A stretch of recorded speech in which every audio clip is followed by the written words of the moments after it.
And we're here because in there, behind that locked gate, even though this is supposed to be some kind of public meeting, are people making decisions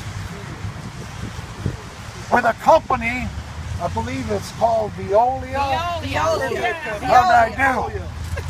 This is the same company that we're fighting all over the country, in cities where people's health and welfare is being exploited at the risk of profit. That's right. This is not what America should stand for. That's right.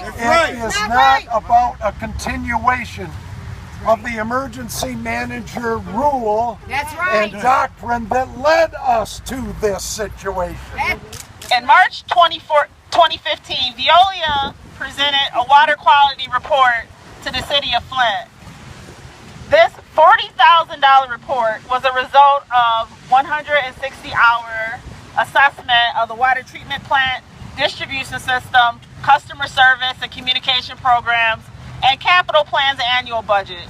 In the report, it states, the review of the water quality records during the time of Veolia's study shows that the water to be in complete compliance with state and federal regulations, and based on those standards, the water is considered to meet drinking water requirements.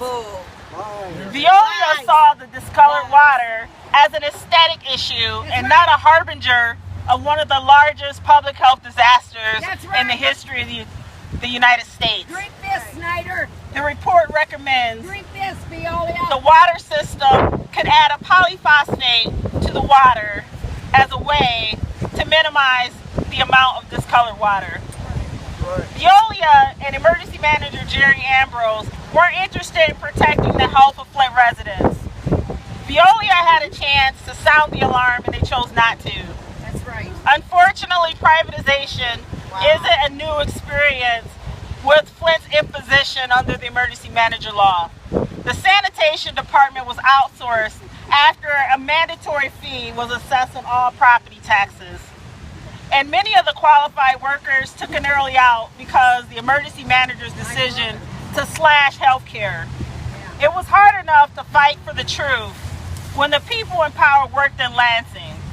How can we realistically raise grievances when the executive directors and CEOs reside in California or overseas? That's right. The emergency manager law has caused irreparable damage to the city of Flint.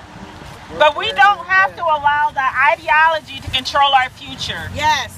We should be creating a pathway to reparations Yes. by building our own capacity. Yes. Care of ourselves. We should be hiring and certifying workers who work directly for the city of Flint. And not parceling out our ownership to transnational corporations whose only interest is to make money. Standing here, especially right here, I think we all have a strong understanding of what happens when water is not treated properly.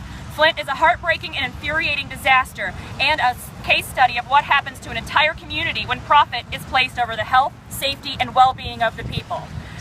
Today, as the City of Flint hosts a meeting with potential bidders for a study of the water system, local and national labor and social justice organizations called on the City Council and the Mayor to reject any deal with a water privatizing company that could use this study as a foot in the door to take over the operation of management of this system.